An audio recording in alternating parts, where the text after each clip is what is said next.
Hello there. This is General Grievous, and you are watching the Cantina Club.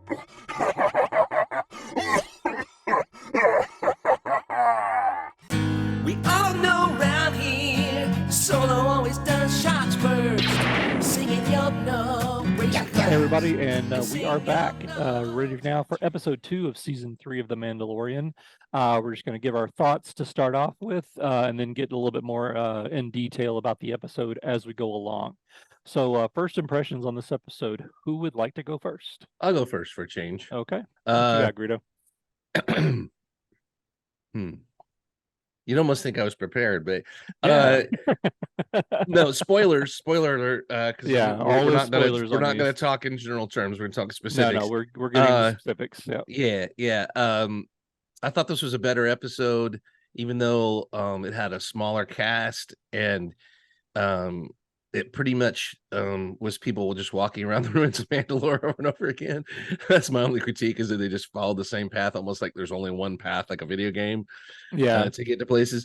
But I loved the fact that they snapped Bo-Katan out of her Luke Skywalker funk from The Last Jedi, and she became more like the character we would expect to see.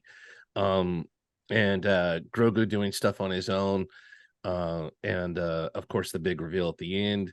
I'll get more into it, but I did like it better, and I was very glad. My major point of praise is that they moved the story forward, kind of like they did towards the end of last season, where we didn't expect them to. He's like, I gotta go, or in Boba Fett too, said I gotta go, visit an old friend, and boom, he was visiting the old friend the next frame. They were like, whoa, this is happening, So he's there at Mandalore, and it's moving the story forward. And that, I hope they keep that momentum. And I hope they begin to introduce a little more tension, because again, the episode ended on a peaceful note. Like, I know that's just that's the style of the show for some reason, is not really to keep you on the edge of your seat at all times. I wish they would ramp it up a little bit more and put some more stakes in and stuff. And I loved the bad guy in this. I thought it was a really cool design element and everything. Oh yeah, very nice. All right, Gundark, what'd you think? Yeah, I agree with all those points. I especially like getting to see Grogu use his Jedi skills with a little bit more control. A lot of the scenes with him were throwbacks to what he was learning from Luke in his training sessions, and that was pretty cool. But overall, I didn't like this episode quite as well as the first episode, even though I really appreciate that it moved forward the main plot. But the other episode, I gave it an 8. You remember? Yeah. Just because the charm of it overwhelmed me, and I still enjoy that episode a little bit more than this one. Not to say that this one wasn't really a good episode, a strong episode. Well, this one had pretty much like one element, and if you weren't as captivated by that one element as you were the world building in the first episode, I could see where, like I said, it kind of became a little repetitive. Like, it was a longer episode, but it felt longer. You felt the length a little bit. So I get what you're saying. The pacing was a little.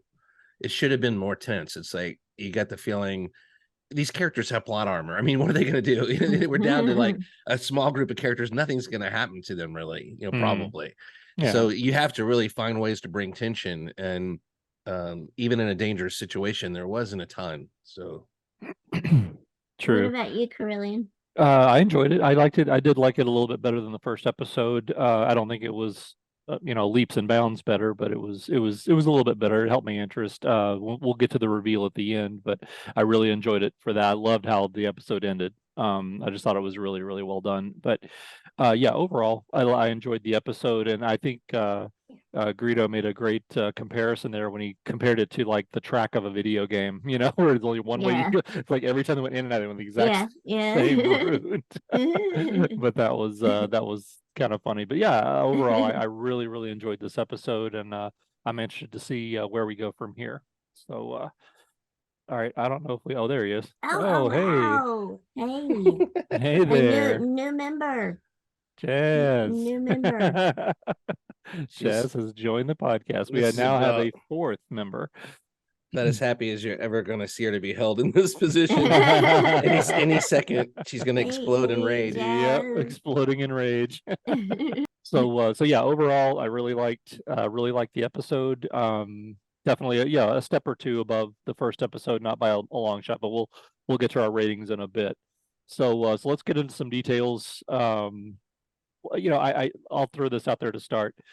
So we finally got to see Grogu do stuff on his own, really. I mean, we've seen him do a few little things here and there, but this is pretty much he had a mission to complete, and he had no one to rely on but himself and basically R4. So what did you guys take from that? How do you think that was? Did you find it believable? Did you find it comical? What did you think? I found it believable, but the one thing that got me was that when he and Mando were going to Mandalore, they were approaching the planet, and Mando was scanning the planet, and he said something like the fusion bombs that destroyed the planet during the purge disrupted the electromagnetic field, so that means that we're not going to be able to contact anybody off the planet once we get on it. And I'm like, oh yeah, convenient, like the transporters failed or whatever. Yeah, right, but right. then it suddenly hit me. It suddenly hit me. Well, yeah, Mendo, you can't, but Grogu could contact someone. Right, that's what I thought too. I thought he could reach out with the Force if he needed to. So I think that may yet be coming. I actually thought maybe that it was like an advent of Luke. I thought it was very obvious in that intro when they're coming to the planet that they were setting up a separation of when he said a Mandalorian always knows his way around. So you got to know maps. And I thought this is heavy foreshadowing that that the Mandalorian either isn't going to make it and Grogu is going to be on his own, but I didn't expect it to be immediate. There was a lot of setup, foreshadowing for like a few episodes down the road. Yeah, and let's go ahead and so I can talk about it. Let's say what the big reveal was. Okay, as far as we know, that was the Mythosaur at the end, right? Yeah, at the very end. Which they've talked about from the first or second episode of this show. The name's been dropped by Quill first, I think. But what I hated was they put in the recap at the beginning the name drop of the Mythosaur, so I knew there was going to be a follow-up on the Mythosaur. What a way to kill. I mean, can we just assume that we're not that big of morons for 1 minute and let us we've never heard but then I think about the surprises the show has delivered. They've done a fantastic job in the past on big surprises. This was just a little too telegraphed, I felt like, to where it wasn't surprising. It took away some of the happiness I would have felt of just being like, holy, is that that is the Mythosaur. I was like, oh, what is an eyeball? It must be the Mythosaur, I was like, of course it is. Right, I see. So yeah, that was my only thing, is like, stop putting stuff in the recap that's going to directly and then have a sign saying this way to the Mythosaur. Right, right over here. Plaque in the past, this would have cost you 5 credits to see the Mythosaur, but now there's no one here to collect it. It's free. But and also, nobody warned Din Djarin about, watch the third step or whatever. It's a doozy. Third step. Somebody. I mean, it wasn't just 10 feet down, where you can drown. It was like 100 feet down. Feet. Yeah. She had to put on her jetpack to sink faster than him. He was already at the bottom. That's how fast he sank. Yeah, that's a good point. What I liked about it, I guess, is the at least about the Mythosaur reveal is how, I mean, first of all, it just looked interesting. I'm concerned about the size of it though. It was just like massive. Like this tiny next to its face. Like how are you supposed to ride that thing? From the inside, apparently. So anyway, but I just liked how when they got out of the water, just that no dialogue, no nothing, just that shot of her sort of panting in disbelief, just looking like that, and just the camera zooming in, and that was it. I just thought that was really the director on that did a really great job. Saying that part, can I go to one point I thought of when it focused on her reaction at the end? One of the things that impressed me about this episode and how it carried over from the previous episode, the kind of contrast that it's been drawing between the two different extremes of Mandalorian culture and history, where you have the Watch in Mando representing the fundamentalists who really totally believe in the creed, totally devoted to it, to the extreme point of not being willing to take off their helmets, yada yada. And then you've got the cynical former ruler who saw the creed more as political theater, as a means to maintain power on Mandalore. And I liked how even though the thing about this being repetitive and kind of like a video game, like Rito pointed out, I liked that the two descents into Mandalore kind of juxtapose those views, because the first one happens with Din Djarin talking about his past and his beliefs, and then you have a second one happen with Bo-Katan where she contrasts that with her story about her past on Mandalore, and I thought that was kind of cool. And then you have the two of them coming together against common foes at the end, and I really like the shock she seemed to feel after she had been so cynical and reading that historical plaque about here lies the Mythosaur, and just like, but it seemed like too that it was kind of showing that she, for all of her cynicism, that there are some elements of the creed that she might be willing to adhere to. Because I think about the Darksaber, she actually handled the Darksaber and fought against the villain in this episode in Din Djarin's place. And yet she returned the Darksaber to him without comment. She had at least 2 or 3 opportunities to take it for herself. Yeah. And no matter what the rules say, if the owner's dead, what you can make it, but I just think she has more honor than that. I mean, if she didn't have any more honor, she would have done that a long time ago. I think she also at this point believes that he's supposed to be I do too. the carrier I think of it so, until it actually is taken from him the correct way. Right. I'm agreeing with everything you're saying, and I think we're seeing I think this is probably more than the creed. I hope they don't just reduce it to the creed, because she's talking about children's stories, which the creed came later probably, although they say that this creed was a fundamentalist thing. That I'd like to know the history, like the first Mandalore, the great Mandalore guy, did he come out and say that, start spitting the creed immediately? Or did people say it later? Did it evolve over time? Was it the 10 Commandments like at the beginning, or did people say, look at his life and we need to live like he did? He never took off his helmet. Let's come up with his 10 Commandments. Right. I'd like to know, because I think it could come from a place where everything came from, and therefore the creed is not necessary. You could, if the Mythosaur returns, there's prophecies too that are part of the creed, but also general prophecies, for that the whole population probably knew and stuff.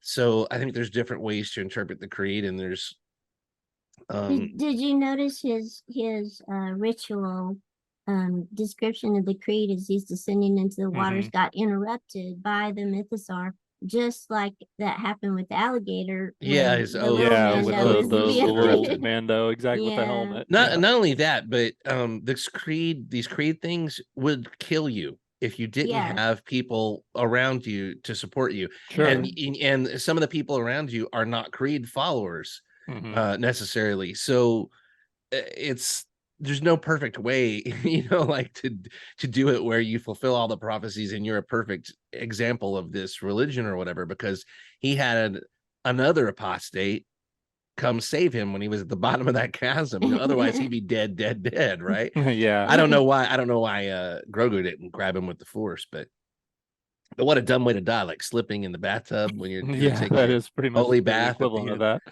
I thought he was grabbed by the Mythosaur. I missed it. I saw some people that thought that too. I didn't. I don't think so. I think it was quick though. It was a quick descent. Fell. Oh my god. Yeah, the one time you shouldn't take your jetpack off, and all that. But since we're on that scene, I want to get your guys' take on this too. Kind of along the lines of what Gundark was just saying. When Din is taking off his jetpack and whatnot and starting his descent and started reciting the creed, the look on Bo-Katan's face I thought was interesting. It looks like she's not necessarily becoming a believer. I think she's beyond that, but she clearly feels that he has an important role to play here. And I think that just something about the look on her face, she wasn't doing the here we go with the creed crap again and rolling her eyes. She was actually really kind of it felt meaningful to her that he was reciting that as he was going into the waters. Well, they're standing there in the ruins of everything. Sure. This is exactly like when he took his helmet off, and that this is about identities and beliefs and everything, literally a whole planet and culture being stripped down to the bone, and there's nothing but ruins left, and you're here in the ruins of everything you knew, and you're seeing like a rebirth of a certain individual who believes this is going to be his rebirth. And it's like saying, you know, some ritual out loud in a situation like that. Everybody, no matter how much you don't believe, you might hold your breath for a second. You know, Yeah. like is Yeah. something, is this really, is there some truth to this? And it touches that part of her that was a child that probably, no matter how much she cynically denies it now, believed in Santa Claus at one point, you know, believed in this stuff at one point before she was told the truth and you know, saw a different example. Also, I think it's very important that they dropped the mention to her father in the conversation with Din Djarin. Yeah. And Din Djarin said, he sounds like a good man. And she said he was a great man. Well, I think she sees some of him in Din Djarin, I think so possibly. too. Yeah. As far as just integrity, you know, like doing what you say you're going to do, putting the good of others first. Din Djarin's really too good for the Creed. You know, he's like too good for from what we've seen. It's weird because he ends up making the right choices over and over again that a good person would do, even though we're led to believe he's a soulless bounty hunter in the beginning.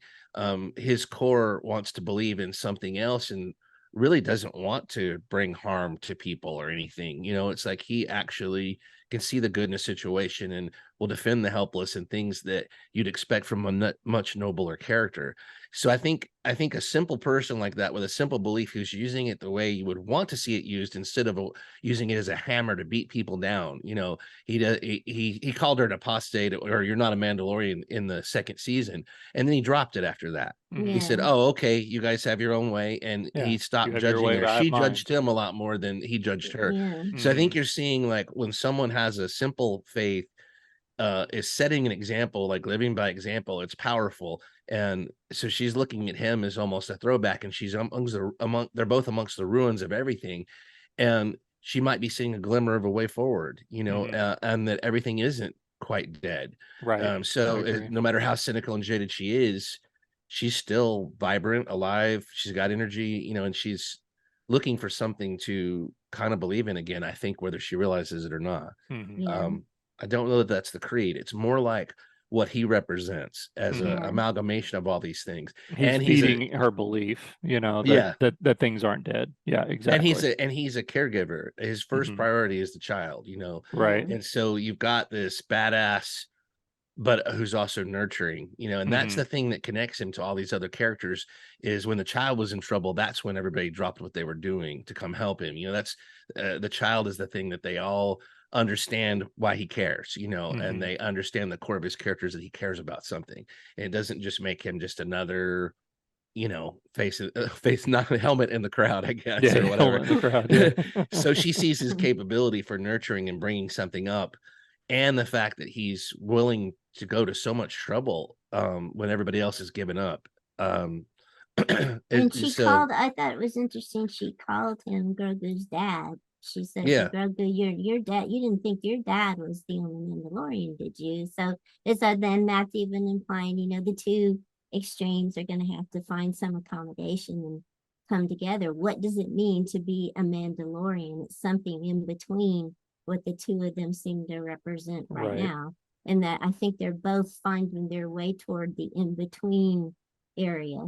And the fact that he went back to her too, Greedo mentioned that he called her an apostate, you know, judged her before, but he went back to her at the beginning of the season. You know, I want to join you. In fact, that's what he said. So, you know, he's willing to make that step forward. And the fact that he knew he sent Baby Yoda to her and had a sense he could rely on her to come help when he was in trouble, I think says a lot about what he believes about her character too, that there's something there yet to believe in. There's some sense of honor.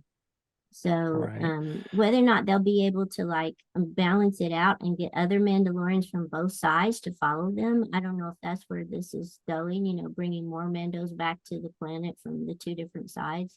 But that seems kind of like where they're headed. Yeah, I agree.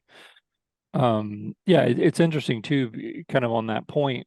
You know, you've got Din and you've got Bo kind of representing, like you said, the two sort of different approaches to the Creed. And yet Bo-Katan comes off as more of the sort of staunch, like, you're wrong, I'm right, this is the only way. You're just a fanatic and you shouldn't really be doing what you're doing. Whereas Din's just more accepting. He's like, this is Mhm. my way and I'm going to do it my way, but I'm cool with how you do it too. But that's you do you almost like you saying, but he doesn't get angry and like, oh, get out of my face. You don't know what you're talking about like she always has. And maybe that just boils down to a personality conflict. I don't know, but I've always kind of noticed that that's interesting that they both stick rigidly to their side, Mhm. but he's more accepting of her take on things versus her like, no, you're a religious nutcase, get out of my face. That is interesting because you would expect the opposite. Right. Yeah. Right, I exactly. think if you look at the history of Bo-Katan, she's seen where this fundamentalism leads. Hmm. And so she has judged it and she thinks of it as destructive and useless and divisive and um but she's also got room in her assessment for individuals, I think. And she's seeing that this individual might be different. And also, when you've lost everything, maybe it's time to reassess, because like I said, you can have 10 messiahs rise up and say, I'm the messiah. Well, what happens when the 11th one can actually do miracles, Hmm. or the mythosaur shows up for him, Yeah. you have to reassess, right, and figure out what you're going to do with that information. Also, I wanted to say real quick, Katie Sackhoff, I think, is just awesome in this role. I um, agree. Yeah, she's done I didn't have phenomenal. much attachment to the character from Rebels or from Clone Wars, and I love the way she handles the character where and they do this in general with the Mandalorian. I see criticism online from people who just don't like the show talking about the acting, that they don't like it or whatever. I think the acting is terrific on the show, Yeah. Hmm. and I think she's a prime example of that. They get the most out of these folks, and somehow the directors know to rein it in. Like, she's never hysterical. She never acts like she's in science fiction or whatever. I guess part of the Battlestar Galactica background could really Yeah, help her on this, but sure. she comes off as someone who's a leader and someone who's used to being in a high position of power, but she's not overselling it at all. Hmm. And that's one thing about her performance that I think is really great as this character is, Hmm. we see a lot of restraint, a lot of she's allowed to act with her face because she's allowed to take the helmet off at significant moments. Right. And you can go back to season 2, like when he offered her the dark saber and see the look on her face, and there's more to the story because of the Hmm. way she handles it, but it's not hysterical. It's not, sci-fi acting or whatever. It's pulled back. Right. Yeah. I think something can be said for the fact that she knows the character well because she also voiced Bo-Katan Mhm. all through the Clone Wars. Good So point. she's not even that new to the character. So she was doing it Right. for years before she She's even probably been physically imagining played what the she would character. do with the Yeah. character Right. in person and probably acting it out in front of the microphone when they were Right, doing this, right. Like a lot of the voice actors do. yeah. You see them really kind of getting into character when they're saying their lines and And stuff. unlike a lot of characters, they did draw the character to look like her, to a Right. Yeah. degree. So it Right, was right. easier probably to inhabit the character. But Mhm. I think Carl Weathers does a fantastic job with that, Oh yeah. where he's earnest and pushes it just enough without going over the line. I imagine, they do a lot of different takes and things and stuff, and then somebody picks it, whether it's the editor, the director, Mhm. but whoever finds the voice for these characters is consistently good at that. I feel like, at finding the middle ground where we're not just in a slapstick comedy, Yeah. Yeah. but there's funny parts that come through. They get the right reaction takes, and Star Wars has always been brilliant at making us believe the person behind the helmet's feeling something, just by the way they frame shots and everything like that. You have to be good at that, and this show does a fantastic job of that too. But I just wanted to say kudos to her, Mhm. because she was, besides Din, she was the only human being in the episode, I think, Yeah. and she really helped carry it. So without Right. overdoing it. Except for Pelimato, who forgot at the Oh, beginning, right. Yeah, yeah, yeah. Tatooine. And Yeah, that the felt sort of kind of intro like to the episode. that felt kind of like it belonged more in the last episode, the Mhm. previous episode, where they're looking for, because he went to her to find the IG The 11 IG-11 memory chip, piece or right? whatever. Yeah, the memory Yeah, board or whatever. Yeah, yeah. exactly. And Which, that was to that cool. point, like Greedo said in the intro here, at least they didn't dwell on that. And so, I mean, Yeah. not that they've gotten the piece yet, but they basically the next episode went straight to Mandalore. I know last week we were sort of, worried a little bit about the fact that, oh, great, we're not even going to see Mandalore for 5 episodes because he's going Mhm. to be Yeah. flying around the galaxy trying to find this memory chip or whatever it is. but they actually went straight there. So that was And was it makes good. sense because you couldn't really skip that. You could say he could have a line of throwaway dialogue saying, "Well, I went to Tatooine and they didn't have it." But if you're looking for a droid part, that'd probably be the first place Mando Yeah. would go. Yeah. Is Go to there, the and then Jawas. have his something done with his ship. But let's talk about the creatures and stuff The in that, villain? and the villain and the troglodytes and everything, and Yeah. this and Mandalore itself. What are you guys? What are your guys' impressions of all that? Well, Mandalore itself, it was just amazing to see in live action. Even though even if it's in its decimated state, after watching it for years on Clone Wars, it was just really really cool to see because as I'm watching the episode, I'm thinking back to all the Clone Wars moments that happened, and how look how that makes it even kind of hurt even more. It's like, oh, look at it, it's just destroyed. I probably felt like Bo-Katan was talking, like this Right. used to be once a great civilization. But I thought they did it really well. I find it interesting though that they focus so much on. I didn't realize that there was so much underground, civilization, like with cities and stuff like that, clearly as well as the surface. Because in the Clone Wars, we only really saw the surface It stuff. does seem more like an aerial, society. Like they build everything up high and they flew around their jetpacks and stuff, and Right, on which they transports, do. and But yeah, apparently there's also a large contingency that lived underground as well. yeah. But yeah, it was great. I love seeing Mandalore, and I know Greedo, you and I were talking that based on a little bit of research I saw, Phil Tippett actually did come back and work on this episode. So Yeah. he Oh, was wow. actually I didn't responsible know that. for some of the creature effects. I'm not sure exactly specifically which ones, but he was I'm responsible betting for it some of was the creature I'm effects. betting it was all the troglodytes and for I think sure so. the eyeball villain guy. Yeah, 'Cause Right. the Yeah, I think the villain. troglodytes and the Mhm. eyeball I creature. I watched agree. I watched Mad God, and before you mentioned Phil Tippett, I was watching this episode, and as soon as it got to that character, I was like, wow, that is exactly out of Mad God, only toned down some. But the eye and the way it was animated and the lighting and everything being dirty and filthy, like the lens around the eye was filthy and stuff. Yeah. I was like, and the just sinister look of it being red lit and everything. I was like, the kind of stop motion that was involved in it. I was like, that's cool. That reminds me, they just ripped off Phil Tippett big time, but But it apparently it turns was out Phil it was him, Tippett. which I think is phenomenal. I I love wish that. they Yeah. would bring back everybody, who wants to come back Mhm. and give contributions to these episodes. It makes it more significant for me as a fan, Oh, of course. and the Yeah. effect was great. I mean, I don't know what else. I don't know what they would have come up without him, but Mhm. yeah, I had to look way back to the very next to last page of credits to find his. It was the Phil Tippett Creature Shop or something like that, Mhm. and it had Yeah. like 5 or 6 names on it along with him. Mhm. So That's Yeah, cool. I very didn't cool. know that. But yeah, I'll jump in on the troglodytes, I guess I'll say first. I wasn't that impressed with them, but then that's kind of like one of the expected obstacles. You'd see there would be primitive creatures that they'd have to fight. It was really the spider creature villain eyeball thing, whatever it was. It was Mhm. very impressive to me. And it that was. thing, oh, I loved how you never quite knew what to expect from it because it kept revealing more and more inner shells. It would be this Right. big outer shell, and then there'd be another shell, and then another. And it reminded me kind of the combination of Darth Maul when he was in his Robo Spider phase, Mhm. and General Grievous General when it came Grievous. out. His Yeah. second shell was kind of like General Grievous.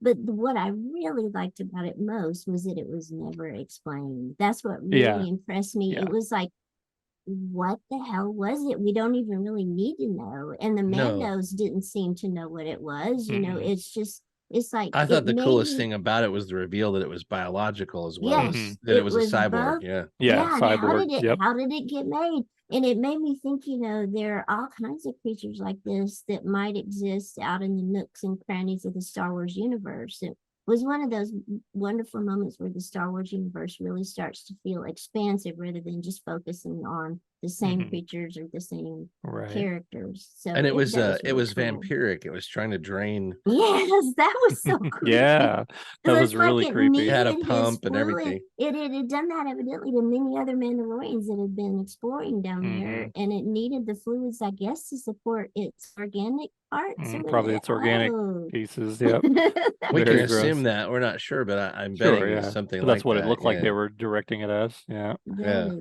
That was just so creepy and well done. I liked the troglodytes because they were a I did too. throwback. They were a Yeah. throwback to me, and I Same, love that's exactly the what I fact. took it as, like a throwback. Yeah. It's like something you'd see like in an 80s movie or something, you know. I loved called it. them trogs or whatever because it's exactly like the time machine. Mhm. And I Yeah. like the fact they had multiple eyes. I felt kind of bad for them actually because they're just trying to survive, Yeah. and they were reduced to all we know about them is that they jump on people who come in the caves, and they weren't even clever enough to get the last ambush in. Bo-Katan saw it coming, and they pretty much just were destroyed. And I imagine just like Tusken Raiders, they have motivation, they have a Sure. culture, Absolutely. they have names probably, and it was pretty sad to see them just treated that way. But I get it, you got to defend yourself. But there's definitely a hierarchy in modern Star Wars of certain things are considered very expendable, like we're just going to blow these things away, Like and other big things, alligators. right? And Sandworms. other things you have to show respect for the life force or whatever. And I have no idea where you draw the line, but but I liked their big kind of goofy design, and I also think it's another exemplar of this show that the scary thing was put within Djarin and threatening him. The kind of goofy thing was threatening Baby Yoda. Yeah. So you didn't feel, as alarmed for Baby Yoda. I still think they kind of are holding our hands, or of certain audience members, like, no, it's okay. The goofy monster is threatening Baby Yoda right now. He's gonna be all right. The bat thing was cool too. The I don't know baby who did the dragon bat thing? thing. Yeah, the Yeah, bat that was dragon cool. things. Yeah, those Yeah. were pretty cool. Yeah. And but anyway, and you mentioned it before, I liked that Grogu was doing stuff on his own, and yeah, he had a couple of goofy force jumps and stuff, but let's face it, force jumps are goofy. You know what I mean? Yeah, they're goofy by nature. They're Yeah. goofy by nature, and it's In at live this point, action, it's they pull them out better in animation, but it's a live tradition action, at this yeah. point. It's a tradition at this point that you're kind of judged by you get a grade on how goofy your force jump is. Just ask Chancellor Palpatine. Yeah. But and Yoda. So there's a tradition there, but I think that's part of the charm.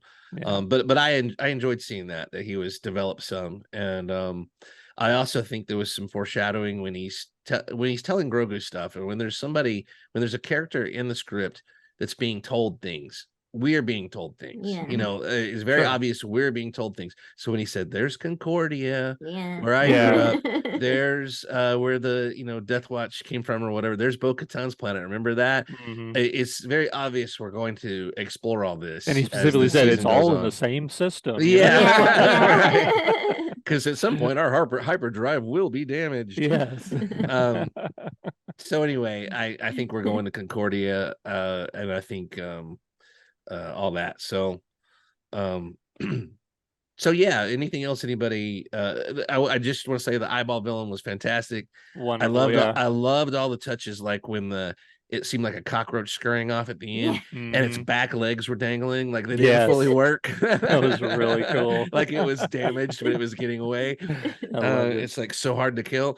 That was fantastic. I love the nuances when they let artists go crazy and do weird, wacky things and throw it in, and because this show does need more than just charm. It needs to be edgy and disturbing sometimes too, and that was a very edgy and disturbing. This is an example of what Phil Tippett does now, and he has done over the last 30 years, as opposed to what he did in Star Wars, where he made the cute, chess set. his creativity is a lot darker now. So right, exactly. One last thing I want to touch on, that I was going to bring it up earlier, but we got sidetracked. But we were talking about the dark saber, and I don't know if you noticed it. Did you notice how different it affected each character? That Din was still struggling with it when he pulled it out. It was still heavy, and like it weighed like 100 pounds, and it was just dragging the ground, and he could barely get it up to use it in self-defense and attack. It looked like he was going to hurt himself. Had it. She was just like wielding it like a samurai. Yeah. It was just like that's got to lead to something. They're doing that on purpose. He doesn't That'd want be it still. interesting. He still doesn't Yeah, want it. because obviously, like I Yeah. say, these swords are basically like a living organism, and they No. form a bond with their, who's wielding them, and it's just not bonding. It doesn't He had seem no like problem with the within. Beskar spear, but Mhm. something that actually has a destiny attached to it and has expectations attached to it. Right. He's struggling He's not ready to to take raise. those Yeah. expectations on Mhm. yet. Yeah. No, he's not. He's going to be the last one to believe in himself. Yeah. So that's what I saw also was not to get biblical, but the John the Baptist moment where the dove comes down and this is my son. Yeah. Mhm. Bo-Katan kind of looked like potentially a disciple, a first disciple there. As weird as she's doubting Thomas, she's the last Yeah. one you would expect to be a disciple, but Right. she saw it. She saw the mythosaur. Well, was the mythosaur there for her or him, or was it Right. just a coincidence? That's obviously left to be decided. And will anyone believe her? Will she even talk about it?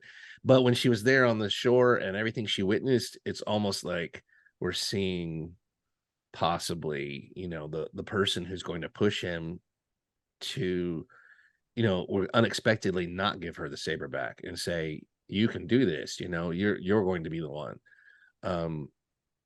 That's one way they could take it. And I think they've Mhm. kind of set that up a little bit. If she looks at him more like an uncle or father figure or something rather than necessarily an equal, or I hope they don't do any kind of romantic interest between them or anything. No, Oh, I that don't think ain't it should go that way. No, happening. then you could see that happening. But I still don't know. I think this is the next thing they're wanting us to get intrigued and speculate about is who's going to end up with the dark saber, who's going to end up fulfilling that destiny. Is it Grogu? Is it Bo-Katan? Is it Din Djarin? Is it Mhm. John Favreau's character? Paz Vizsla. Yeah, Paz Paz Vizsla, yeah. Vizsla. Is it someone else we don't know yet? Well, who is it? So, yeah. Yeah, absolutely. Well, I'm looking forward to where they go from here. Yeah. Any final thoughts before we wrap? That's what my final thought is. Where do we go from here? Mhm. When is the mythosaur going to make another appearance? We've moved really quickly in the second episode. The first episode really went nowhere at all. Mhm. Yeah, So what's going to exactly. happen in the third? There will be a big sign saying this is the way, whatever direction we're supposed to go. Whichever, It will be exactly. telegraphed. And I It will be wanted to mention too, I forgot this, but I thought that was a pivotal moment was when I think Bo-Katan was talking about her father and that he died protecting his people. Didn't they say that? Yeah. Mhm. And there was a moment of silence, and then Din Djarin said very respectfully, "This is the way." Yeah, Yeah. And it took on a whole new meaning for that it phrase did. that Yep. she could relate to. Mhm. That like your father actually died for the same things that I believe in. Mhm. We're all on the same team, and your father Exactly. is a prime example of leading by example and what we should be doing. So yeah, I don't think there's any chance she goes back into a funk after this. She has too No, I much to don't think. I think think this about. has snapped her out of it. Right. She's bringing up her father brings up a whole new thing she has to live up to, or someone Mhm. has to live up to. And And then she comes face to face with the mythosaur. She's not just going to go back and sulk in her Yeah. castle. or was that And assume the nitrogen bubbles in position, the apparently. bloodstream? Yeah. Could that have been gases in the bloodstream from diving so far so fast and coming up too quick? You got the Right. bends, and so everybody sees a Hallucination. mythosaur there. That's why we Yeah. have the sign. Yeah. There's a fungus in this cave that we didn't tell you about. Exactly. Yeah. All right. Well, I guess that's going to wrap up episode 2 of season 3 of The Do we want to Mandalorian. give a rating? Oh, sorry. Yes, thank you. I totally forgot that. Yeah, let's do our ratings. Corellian, yours first. Oh, I'm first this time. Wow. I'm gonna say last week I gave it a 6.5. This week I'm gonna say I'm just gonna go up a point, 7.5.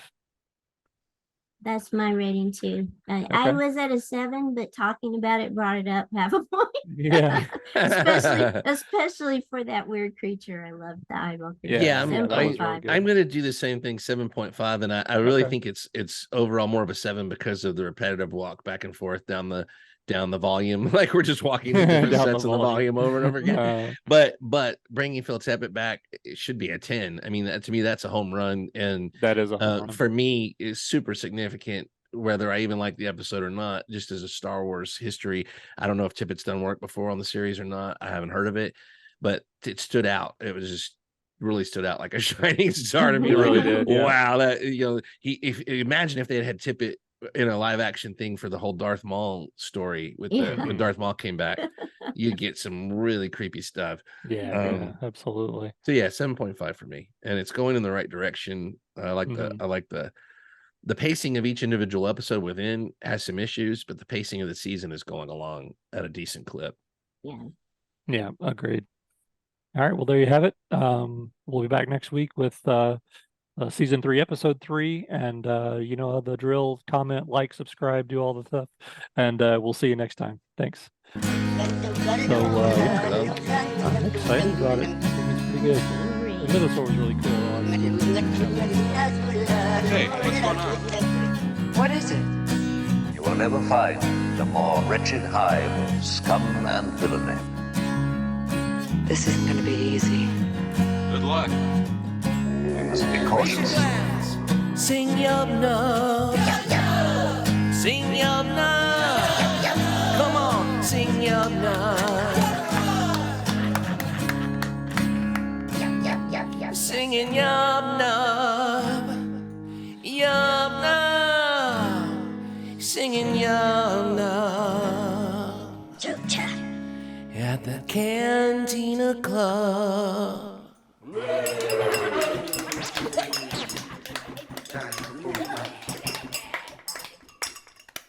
I think at 40 minutes, Vader ought to come down the corridor.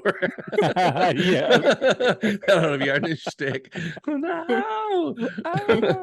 Launch! Help us! Take it, take it. Take it. Your podcast has gone too long.